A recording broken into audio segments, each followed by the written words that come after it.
नमस्कार दोस्तों। आज हम बात करेंगे माता सती, पार्वती और दुर्गा के बारे में। क्या आप जानते हैं कि ये तीनों देवियां वास्तव में एक ही हैं? अगर नहीं तो इस वीडियो के अंत तक देखिए, क्योंकि आज हम इस रहस्य का पर्दा उठाने जा रहे हैं। माँ आदि शक्ति को सृष्टि की मूल प्रकृति और अनंत ऊर्जा माना जाता है।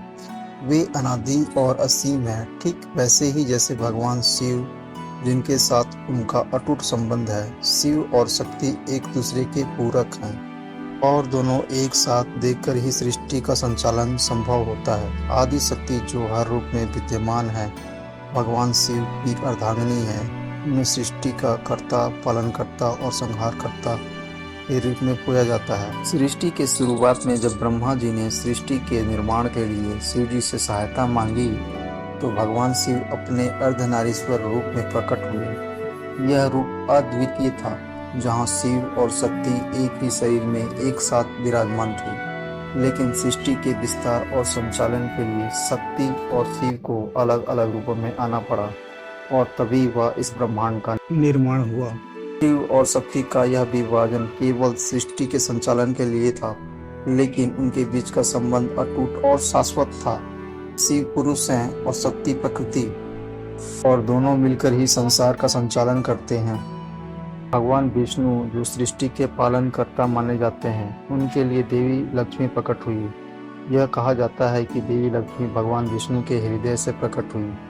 इसी तरह ब्रह्मा जी ने भी स्वयं से देवी सरस्वती को प्रकट किया, जो ज्ञान और विद्या की देवी मानी जाती हैं। अब तक ब्रह्मांड के 3 प्रमुख रूप बन चुके थे, ब्रह्मा, विष्णु और महेश। उनके साथ 3 देवियां सरस्वती, लक्ष्मी और शक्ति त्रिदेवी कहलाने लगी। ब्रह्मा और सरस्वती का विवाह हुआ, विष्णु और लक्ष्मी का विवाह हुआ, लेकिन शक्ति और शिव का मिलन अभी बाकी था। अब आती है वह महत्वपूर्ण घटना जहाँ प्रजापति दक्ष, जो ब्रह्मा जी के पुत्र थे, उन्होंने देवी शक्ति की आराधना की और उनसे प्रार्थना की कि वे उनके पुत्री के रूप में जन्म लें। शक्ति ने उनकी प्रार्थना स्वीकार की और दक्ष के घर पुत्री के रूप में जन्म लिया। उन्हें सती नाम दिया गया। सती का विवाह शिव जी से हुआ, लेकिन उनकी यह यात्रा यहीं समाप्त नहीं होती।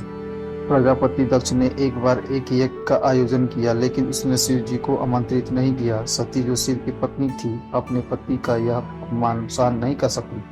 उन्होंने उसी यज्ञ में अपने प्राण त्याग दिए। सती के इस बलिदान ने शिव को गहरे शोक में डाल दिया और वे शक्ति के बिना सृष्टि से विमुख हो गए। सती माता के बलिदान के बाद भगवान शिव ने उनके शरीर को अपने कंधों पर उठाकर पूरे ब्रह्मांड का भ्रमण किया। यह दृश्य इतना भयावह था कि सृष्टि में असंतुलन उत्पन्न हो गया। तब भगवान विष्णु ने अपने सुदर्शन चक्र से सती के शरीर को विभाजित कर दिया और उनके अंग जहाँ जहाँ गिरे, वहाँ शक्ति पीठों का निर्माण हुआ। आज भी इन शक्ति पीठों की पूजा की जाती है और यह स्थान भक्तों के लिए बहुत ही पवित्र माने जाते हैं। सती के बलिदान के बाद शक्ति ने पुनः हिमालय के राजा हिमावत और रानी मैनवती के यहाँ जन्म लिया। इस बार उन्हें पार्वती नाम मिला, क्योंकि वे पर्वत की पुत्री थी। पार्वती जी ने अपने पूर्व जन्म के स्मृतियां को ध्यान में रखते हुए भगवान शिव का पुनः प्राप्त करने का निर्णय लिया।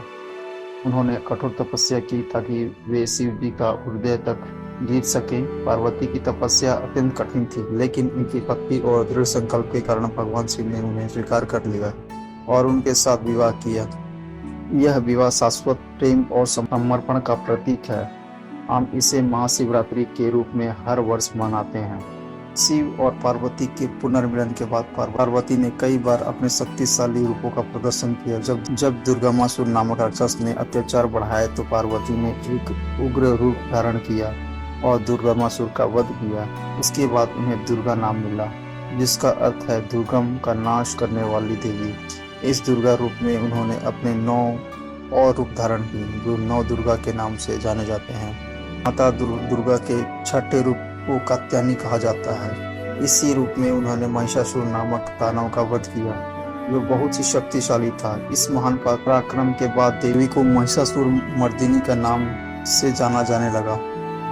पार्वती जी को उनके सुंदर और गोरे रूप के कारण गौरी भी कहा जाता है, लेकिन जब अत्याचारों की सीमा पार हो जाती है, तो वही माता महाकाली के रूप धारण कर लेती है और राक्षसों की संहार करती है। दोस्तों, आज आपने जाना कि माता सती, पार्वती और दुर्गा एक ही महादेवी के विभिन्न रूप हैं।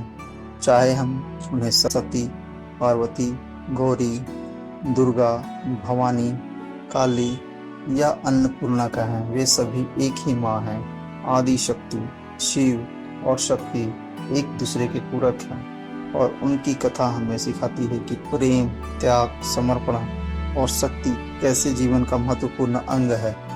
आशा करते हैं कि आपको हमारी यह कहानी पसंद आई होगी। अगर आपको यह वीडियो पसंद आया हो तो इसे लाइक करें, शेयर करें और हमारे चैनल को सब्सक्राइब करें ताकि आपको हमारी